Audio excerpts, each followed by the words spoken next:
토통령의 토지 이야기 공매 경매야 친구하자. 안녕하세요, 토통령입니다. 오늘은 이미 그 2017 타경 30485번 1번과 2번의 물건인데요. 이 토지를 취하를 하게 된 사건입니다. 제가 채권자를 너무 들이대어서 이거를 이제 그 채무자님께서 취하를 한 사건인데요. 어떻게 된 사건인지 한번 보도록 할게요. 요 채권자가 보면은 서울신용보증재단과 신한카드 이제 두 군데 병합 사건인데요. 두 군데 같이 경매가 나왔고, 신한카드 이제 채권자가 카드사일 경우 이제 신한카드사에 제가 신한카드 담당자와 연결을 좀 해서 이 채무자와 연락을 좀 취했는 그런 사건인데요. 이게 토지가 저평가, 지금 감정가가 좀 저평가되었던 건입니다. 159평에 1260만원, 평에 채 10만원, 9만원도 안 되는 돈이죠. 한 9만원 정도죠. 9만원 또 안 되는 돈이고, 2번 물건도 보게 되면은 채 20만원이 안 되는 경우입니다. 267평에 4,900이기 때문에 20만원이 안 되는 감정가로 나왔습니다. 요 지역이 어디냐 하면은 부안군 하서면 청홀인데요. 지목은 대지이고 도시지역 제1종 일반 주거지역입니다. 이때 거래 시세만으로 지도를 한번 볼게요. 거래 시세만 하더라도 2017년도에 60만원, 70만원 할 때였습니다. 그래서 감정가가 아주 저평가되었죠. 그래서 경매로 낙찰을 한다 그러면은 처음 이제 나왔기 때문에 이곳 부안이 핫했기 때문에 저한테 제가 뭐 7천을 5천만 원이지만은 이렇게 감정가가 100% 5천만 원이었지만은 7천만 원을 적는다 하더라도 제가 1등을 할지 안 할지도 모르는 상황이었습니다. 물론 법정 지상권 승립 여지도 있고요. 그래서 7천만 원 적는다 하더라도 제가 될지, 누군가는 또 평당 40만 원을 적어버리게 되면 428, 64, 24, 뭐 1억을 넘게 적을 수도 있겠죠. 그래서 저는 먼저 이 경매로 진행이 되기 전에 이 채무자와 합의를 봐야겠다는 생각이 들었어요. 총 채무 금액은 보시게 되면은 두 군데밖에 없습니다. 서울신용보증재단에 600, 신한카드에 1,050만 원. 그래서 물건이 두 개 5천만 원 하면은 5천만 원, 1,200만 원. 이 100%를 가져간다 하더라도 나중에 채무자도 장경자님 또 배당을 받을 수 있는 그런 사건이었어요. 근데 채무자 특성상 카드가 왜 편리한지도 한번 다시 알아볼게요. 요 먼저 지도로 한번 볼게요. 이곳은 부안에 있는 하서에 있는 청홀이라는 곳입니다. 이 넓은 청호 저수지 앞에 이렇게 일종 주거지가 아주 작게 되어 있어요. 그리고 죄송합니다. 청호 저수지 조망이 나오고, 앞으로 부안이 새만금으로 인해 가지고 개발이 된다 그러면은 이쪽에 나중에 종상향이 되어서 주거지역으로 될 지역입니다. 그러다 보니 저도 이 가치가 이제 희소한 가치 대비해서 높게 봤고, 그 1번 물건도 요 앞에 지금 조금 더 가까운 요 앞에 이제 그 묘지가 일부 끝에 조금 편입이 되었던 건데, 그것도 평당 9만 원이면 시세가 뭐 한 30만 원 가량 되었습니다. 근데도 9만 원 평가가 되었죠. 그래서 먼저 저는 이게 경매로 나가기 전에 채권자를 설득하든 채무자를 설득을 하든 먼저 매매로 차라리 가져오고, 채무 금액을 저희가 이제 매매를 통해가 사무를 해가지고 채무 금액을 갚아주고 부동산을 인수를 받으려고 했던 건데, 제가 좀 너무 들이대다 보니까 좀 이분들이 실제 시세를 알아보고 그게 살고 있는 여기 위에 지금 요 위에 보시면은 요게 지금 거주하시는 분들이 있었어요. 거주하시는 분들이 제10회 건물에 보면 황선관님이라고 살고 있었어요. 그래서 요 나중에 관계를 알고 봤더니 이제 이종 사촌 관계 지간이었고 서로 소통은 안 하고 있었습니다. 그리고 회원은 카드사 이제 채무로 인해 가지고 계속 연락을 피했던 거죠. 왜 이 회원들은, 이 채무자들은 카드를 쓰고 이렇게 진짜 좋은 부동산이 있음에도 불구하고 미리 대출을 좀 받았으면 좋은데 왜 대출을 안 받고 이 상태, 이 지경까지 오게 되었던 걸까요? 그죠? 카드사가 채권자일 경우는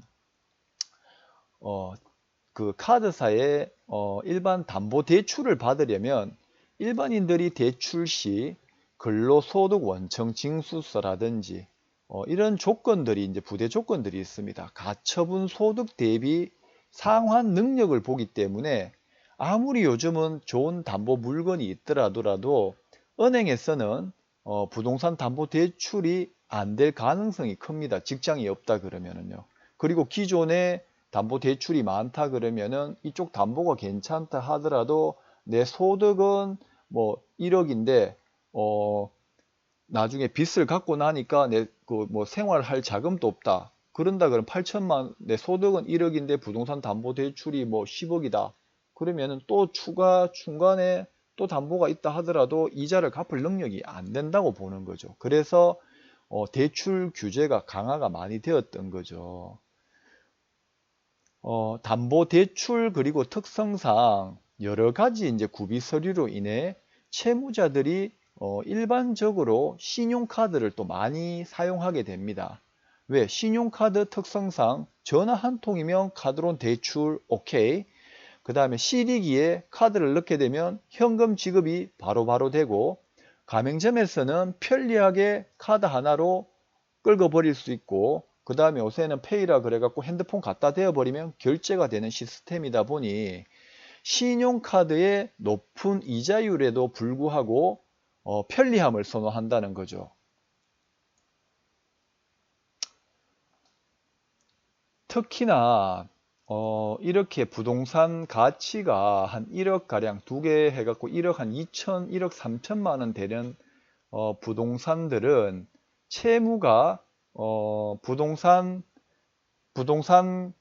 가치 대비해가 채무가 적은 거는 취하가 될 가능성이 높지만 그 연체하시는 분들의 특성을 잘 파악할 필요가 있습니다.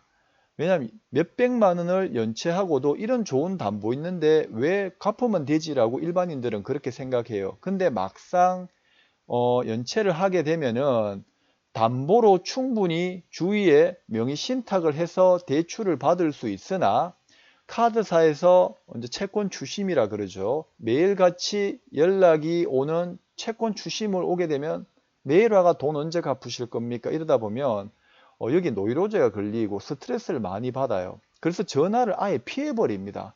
100만 원 연체하신 분도 그렇고 1000만 원 연체하신 분도 그렇고 1억 연체하신 분도 그렇고 일반인들은 돈 100만 원 어디 주위에 빌리면 되지. 왜 채권이 여기까지 연체가 되었을 때는 이만한 지금 상환 능력이 안 되시는 거죠. 당장에. 그죠? 그래서 자꾸 피하게 됩니다. 그러다 보면 카드사에서도 추후 장기 연체가 되면 또 신용정보사로 매각을 하게 됩니다. 매각을 하는데 그 보면은 저당권자가 1순위 건저당권자가 이미 경매를 많이 진행하지만 간혹 카드사들이 강제 경매를 지급 명령이라는 채무 명의를 확보를 한 다음에 강제로 이제 경매를 하는 경우가 있는데요. 이런 경우는 사실 실익이 없으면 나중에 배당을 합니다. 왜냐 가압류권자들은 이걸 먼저 가압류해 놓고 경매를 진행하는데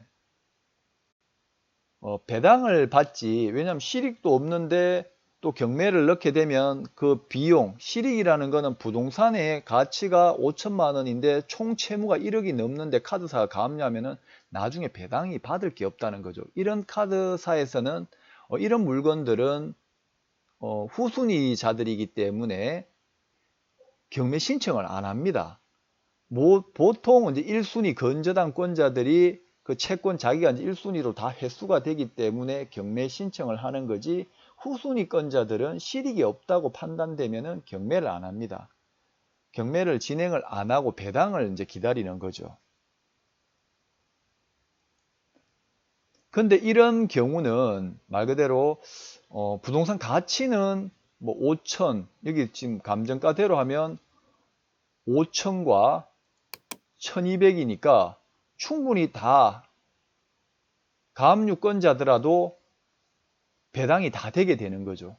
그러니까 여기서는 경매를 집어넣게 되죠. 왜 경매를 넣을까요? 이게 이제 신용정보사라든지 이런 데 넘어가면은 채권 회수하시는 사원분들은 수수료와 매달 실적을 맞추기 위해서 조기에 채무 종결을 하기를 원합니다. 그래서 채권자 뭐 이런 신한카드사나 이런 데서 이제 담당자를 찾는 거는 요즘에는 뭐 개인 신용 정보라고 담당자를 잘 안 알려주지만 아직까지도 알려주는 카드사가 있어요. 거기 알아보면 이제 다른 담당자 이제 어디 매각되었습니다. 그럼 그쪽으로 전화해 보세요. 아직까지도 전화번호를 알려주는 경우가 있습니다. 이런 게 우리가 이제 경공매 하시는 분들은 이런 게 또 하나의 스킬이 될 수 있겠죠. 이거를 이제 채권자하고 연결해 갖고 진짜 좋은 물건인데 채무 금액은 얼마 안 되는데 이게 경매로 나가면은 누가 또 높은 금액 적어버리면 내한테 오기 전에 누가 더 높은 사람이 낙찰받아 가버리잖아요. 그 전에 이제 감정가로 제가 이제 매매를 하는 거죠.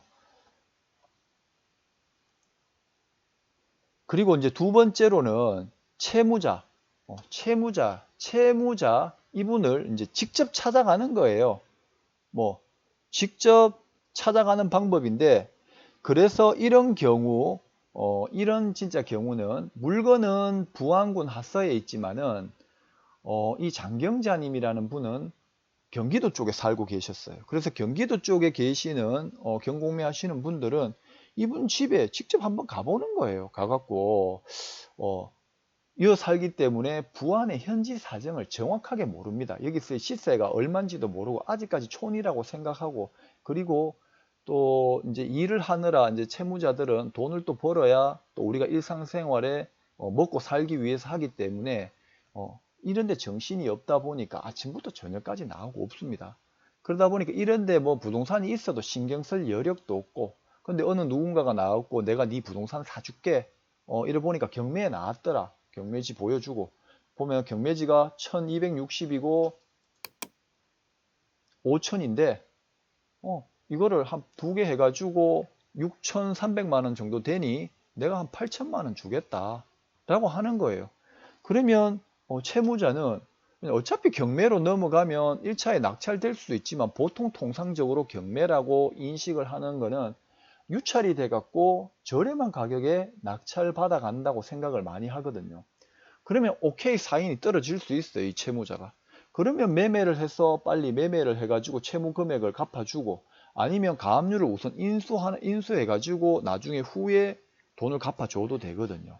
그래서 경매 연기를 하고 내 거로 소유권 이전해 온다 그러면은 말 그대로 이거는 진짜 수익률이 괜찮은 거죠. 근데 저도 이제 거리가 멀어서 신한카드 담당자를 어렵게 연결을 해가지고 신한카드 담당자분께서도 이 채권을 빨리 회수하고 싶은 마음에 이거 놔두면 경매 진행하고 배당받고 이러면 경매가 당장 그때 4월 6일날 접수가 돼갖고, 2018년 4월 6일날 이제 접수가 돼가지고 3월 12일날, 2018년 3월 12일날 진행이 되는데, 요때 이제 경매가 만일 낙찰이 되고, 그 다음에 매각허가 결정받는데 일주일, 그 다음에 잔금 납부하는데 한 달 소요, 그 다음에 배당 받는데 또 한 달 소요, 이렇게 이제 되어버리니까 한 두 달, 석 달을 가버리니까 이 채권자보다 채권자도 빨리 회수를 하고 싶은 거죠. 수당도 받고 조기에 또 실적도 맞추고 그러죠.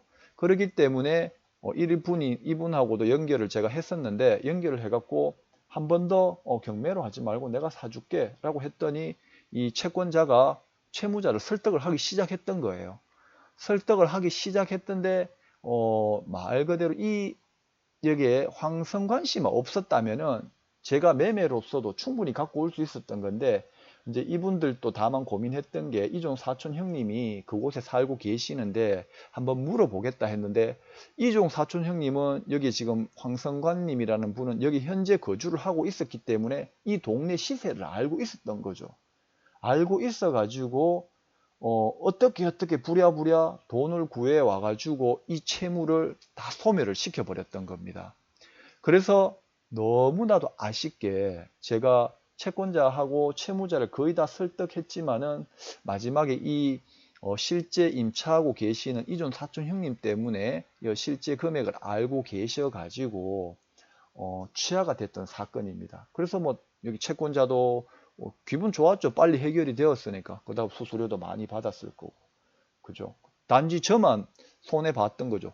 뭐 재혼차 뭐 이래저래 뭐 노력 많이 했는데 이것도 저것도 아니고 다 휙 날려버렸습니다. 하지만 이렇게 날린다 해갖고 뭐 아우 다음에 또 누가 이렇게 받아갈 건데 이럴 것이 아니라 계속 우리는 도전하고 노력하고 공부하고 해야 되는 겁니다.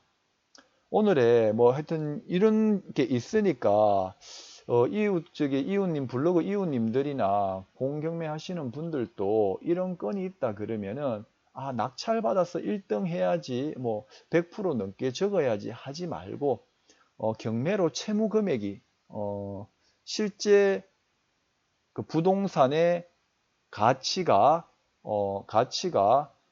채무 금액보다 훨씬 높거나 이상 높은 거는 그 금액 이상을 주고 미리 당겨올 수 있으면 당겨오라는 거예요. 그렇게 되면은 경매로 낙찰 1등 해가 한 뭐 200% 적는 것보다도 훨씬 이득인 거죠. 200% 적을 거 200% 같으면 1억을 적어야 될 거 그냥 한 120%에 갖고 오는 거예요.